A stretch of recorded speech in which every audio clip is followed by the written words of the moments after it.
The tragedy of life is not that people lose, but that we almost win. The journalist Hayward Broun once quipped, "It's not a bad summation of human experience. Most lives, even lived poorly or amidst the greatest of hardships, contain at least some fragments of joy, some snatches of love." The cartoonist Keith Knight has an ongoing bit in his comic strip, the K Chronicles, designated to sharing life's little victories. These are those small moments of beauty, of hope, of inspiration or satisfaction that burst forth unbidden. They include the mundane and possibly absurd. Number 4,155, leaving a cup of Java on the roof of your car and driving off, and it's still there when you reach your destination. As well as the extraordinary and perhaps profound, number 4,159, your teenager from heck battles you every step of the way. The panel shows a father crying, "Where did I go wrong?" while his daughter screams, "Why can't I sniff glue and date 30-year-olds? Everybody's doing it. I hate you." And then 10 years later, she lists you as her hero on social media. But whatever wins there are, however big or little life's victories, we all come to a different point. Mary Oliver, the poet beloved by so many Unitarian Universalists, invited us to face it well with her words, "Doesn't everything die at last and too soon?"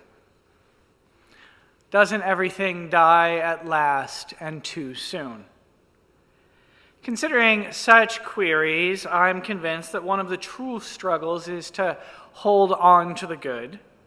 Life's little victories, number 71,923, turning on the shower and the temperature is perfect, while accepting that life is filled with grief. The two are often interlinked. In that powerful text, Auguries of Innocence, William Blake reminded us in his dated language, man was made for joy and woe. And when this we rightly know, through the world we safely go. Joy and woe are woven fine, a clothing for the soul divine. Under every grief and pine runs a joy with silken twine. Now, in recent months, I have struggled. There's been rather more grief in my life than joy.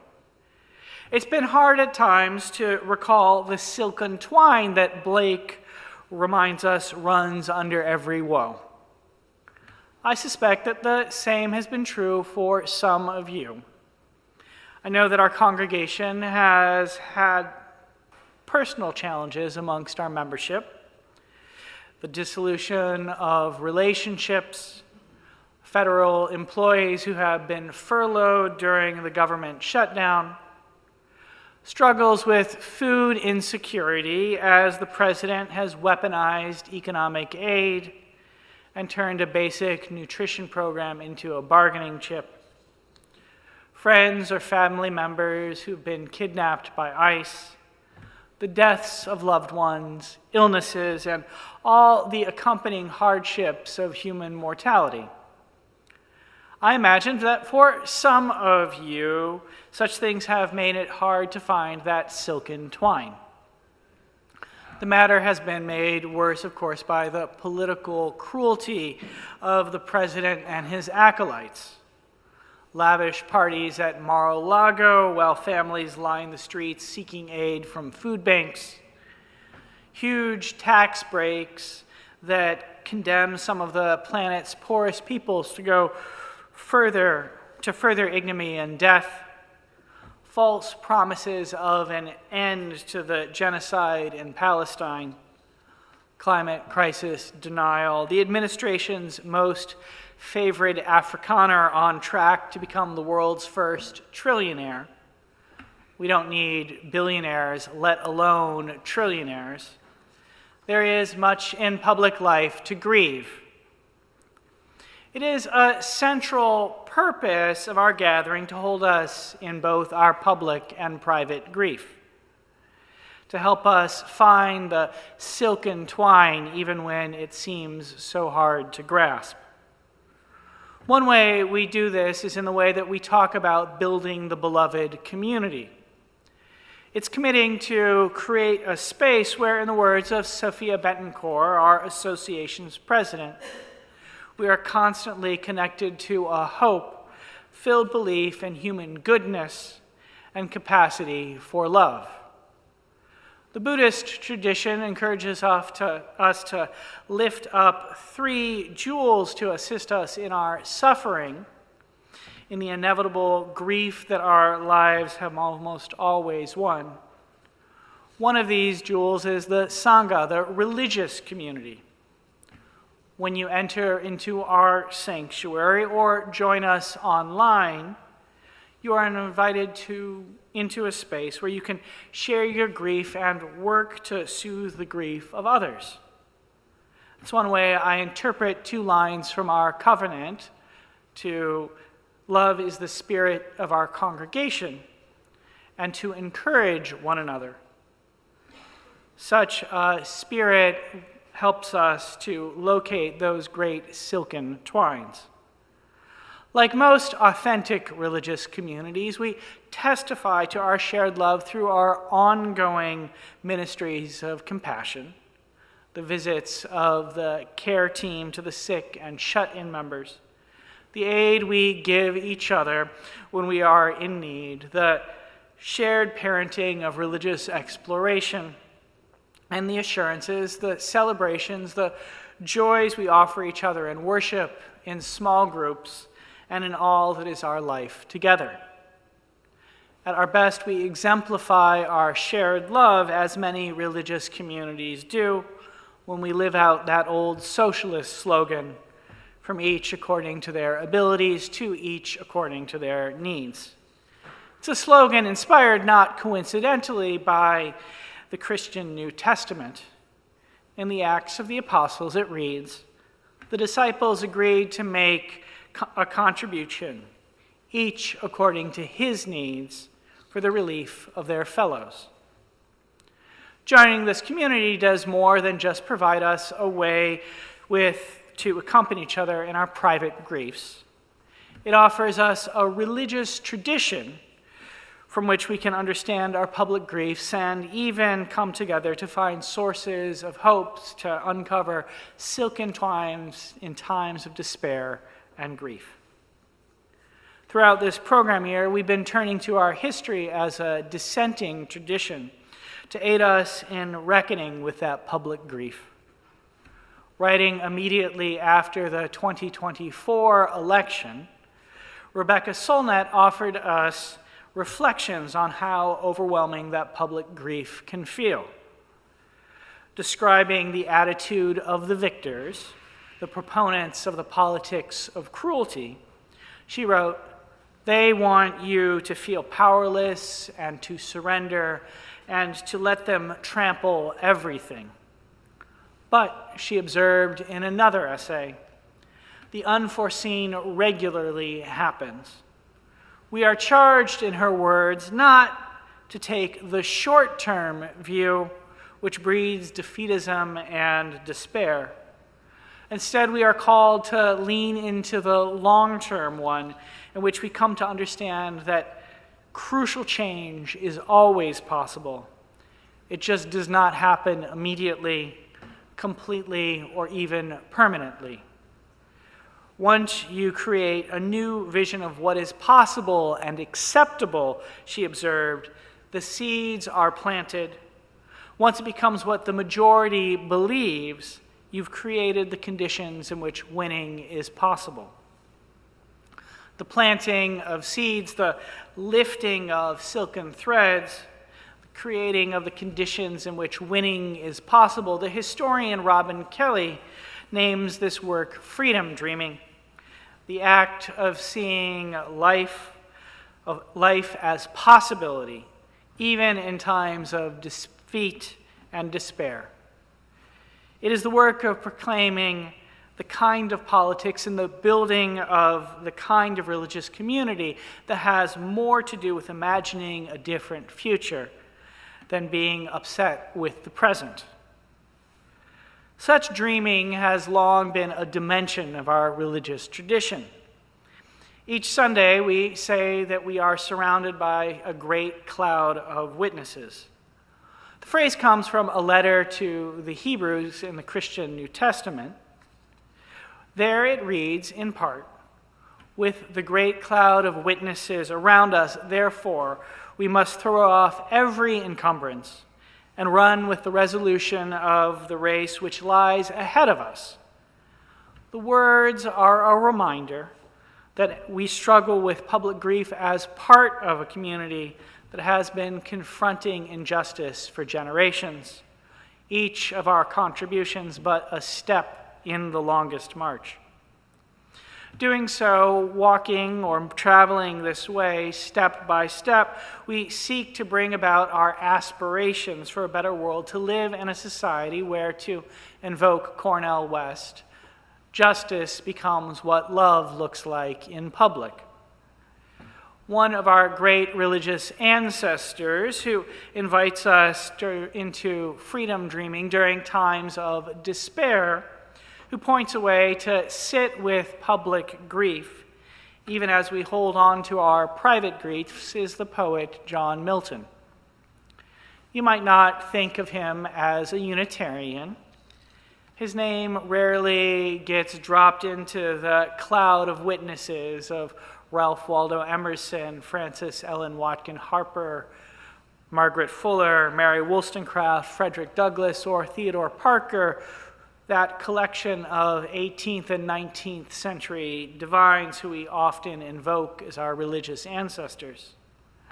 But Milton was a religious dissenter who held distinctly anti-Trinitarian views, conceiving of Jesus not as the same entity as God, but as a distinct being from God. William Ellery Channing, the 19th century, for whom our fellowship hall is named, thought so highly of Milton that he wrote a short book titled Remarks on the Character and Writings of John Milton. In it, he not only lifted up the poet's constant attachment to liberty, and detailed how he was devoted to freedom of thought, of conscience, and worship, freedom to seek, profess, and propagate truth, but emphasized Milton's Unitarianism. Channing held the poet to be one of our greatest forebearers, and his poem, Paradise Lost, to be perhaps the noblest monument of human genius. It's possible that you have neither heard the poet's name nor thought about his poem before. Milton was a 17th century political and religious radical as well as a writer. Educated at Cambridge, he was a defiant believer in the importance of the separation of the church and the state. He defended freedom of speech and freedom of the press when such positions were branded as heresy. An opponent of the Church of England, a mocker of bishops, he took the revolutionary cause during the English Civil War. A staunch supporter of republics, res publica, the people shall rule, he wished for no kings in England, made no apologies when Charles I lost his head, and served the Commonwealth as its chief propagandist against monarchs. But opposition to monarchs did not last long. The king was beheaded, the people ruled, then a new king was enthroned. Milton's friends were imprisoned, tortured, and executed. He escaped the noose or the blade. A wanted man, he hid while his writings were burned. Isolated, alone, impoverished, his beloved wife recently dead, the light gone out, born with sight, he died blind in both eyes. Pushed to the social margins, all he cherished in retreat, the poet summoned his genius and composed his great text as he struggled with private and public grief. All is not lost. The unconquerable will and study of revenge, immortal hate and courage never to submit or yield, and what else is not to be overcome. The poem, you might recall, recounts the tale of Adam and Eve's expulsion from the Garden of Eden, elaborating greatly on a text found in the Hebrew Bible. Milton recounts how, tempted by the fallen angel Satan, who he perhaps casts as humanity's real hero, they eat the fruit of knowledge, anger God, and are expelled from paradise. Their tale of loss is an original story of public grief. Once humanity had utopia, the story goes, all was right with the world, all freedom dreams had been realized. There was universal health care, quality education. Mike Miles and Mike Morath had nothing to do with their school system. Everyone who needed special education received it. Mass transit worked. Everyone who wanted to find work could find a job with grace and dignity. There were homes for all. No one struggled on the streets of Houston. And everyone had an abundance of the good things in life.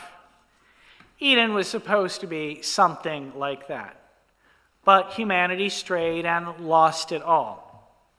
The poem, no doubt, was an allegory for all that Milton thought had been lost when a king was returned to the English throne. Written in the midst of his grief, though, he did not proclaim an ending that imagined permanent victory of monarchs. Instead, he invited his readers to dream with him of future possibilities, to recover and reimagine the silken twine. Pushed out of the garden, the temporary utopia of the republic that had flourished without the king gone, Milton did not close his poem with a note of enduring despair or overwhelming grief. Instead, he encouraged his readers to understand that the possibility of freedom still lay before them. The poem's penultimate verse reading, "The world was all before them, where to choose, their place of rest and providence their guide." Such thick history may sit ill on a Sunday morning, but within it, I think, can be found some hope and assurance that together, amidst the greatest of difficulties, we might say with the playwright Samuel Beckett, "I can't go on, I'll go on. I can't go on, I'll go on."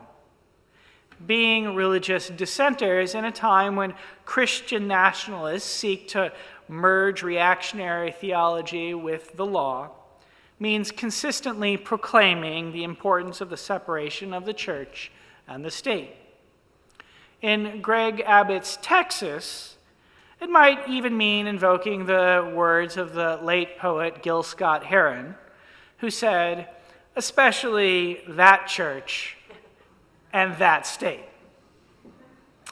It also means proclaiming the right to conscience. When they try to require public schools to post the Ten Commandments, it means saying religious choice is a matter of private conscience. When they outlaw women's reproductive health, it means saying reproductive choice is a matter of private conscience. When they oppose gender-affirming care, target the transgender community, seek to strip crosswalks of rainbow beauty, it means saying that gender identity and consensual love are private matters of the heart. Our tradition, Milton and so many others reminds us, calls us to say loudly, to say clearly, no religious community should use the law to dictate morality for everyone. This the poet knew, writing in the 17th century, that freedom consists in either spiritual or civic liberty. Who can be at rest? Who can enjoy anything? Who hath not liberty to serve God according to the best light God hath planted inside to that purpose? The best light God hath planted. Aged words that remind us that our tradition calls us to look first to the divine spark, the power to love each other and the world around us that leaps from each to each, first for religious authority. We seek validation in the scriptures, from the law, from philosophers and theologians, from poets and artists and preachers, only second. First, it is always the likeness to God, as Channing preached, or the best light God hath planted, as Milton put it. First, the love found in each of our hearts. Second, everything else. In the midst of our griefs, private and public, the love inscribed in each breast and proclaimed in our covenant, love is the spirit of our congregation, should cause each of us to always ask two questions. First, how can I demonstrate my love to others? Second, how can I carry on the tradition of dissent, where justice becomes what love looks like in public? The answers to such questions are never definitive. The world was all before them, where to choose, the poet told us. But they can be found, in part, here in other religious communities where, during times like these, when it feels like we live in the midst of defeat, when it appears in Solnut's words that those who want us to feel powerless and to surrender, as they might trample everything, are winning, when we seek to actualize love together in our shared work of compassion, we invite each other to dream of freedom, so that of what will come after this time of public grief. Our tradition invites us into such imaginings, such a dreaming, such summonings of the silken twine. Such summonings can be found in Paradise Lost and in so many other texts and actions and stories by and about many of the religious ancestors who lived through times of public grief to proclaim that another world is possible. This Sunday, every Sunday, let us invite them into their dreams to be with us, so that we might truly inhabit that cloud of witnesses and be inspired by them even during the most difficult of times, to speak not of paradise lost, but of paradise found. That it might be so, I invite the congregation to say, Amen.